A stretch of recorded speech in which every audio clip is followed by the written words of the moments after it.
Hi friends, அஸ்ஸலாமு அலைக்கும். இன்றைக்கி கேரட் பொரியல் எப்படி செய்கிறதுங்கிறத பார்க்கலாம். நம்ம சேனலில் ஆல்ரெடி கேரட் பொரியல் போட்டிருக்கோம். இது இன்னொரு மெத்தடு. இந்த மாதிரி நீங்கள் செஞ்சு பாருங்கள், ரொம்ப சூப்பராக இருக்கும். இதுக்கு ஃபஸ்ட்டு நம்ம கடாயை அடுப்பில் வச்சுக்கலாம். வெங்காயம் நல்லா குட்டி குட்டியாக கட் பண்ணி போட்டு அதுலேயே ஆயில் ஊற்றி, நான் இன்றைக்கி கேரட் பொரிக்கும் போது தேங்காய் தான் ஊற்றிருக்கிறேன்.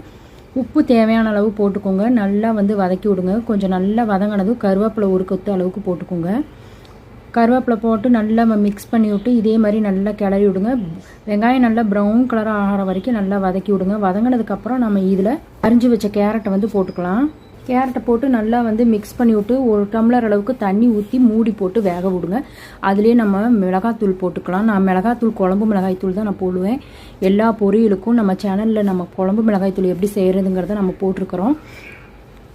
பார்க்காதவங்க சேனல் பேஜில் போய் பாருங்கள். கேரட் கொஞ்சம் சாஃப்டாக வெந்தால் தான் நல்லாயிருக்கும். அதனால் நல்லா ஒரு டம்ளர் அளவுக்கு நான் தண்ணி ஊற்றிக்கிட்டேன். தண்ணியில்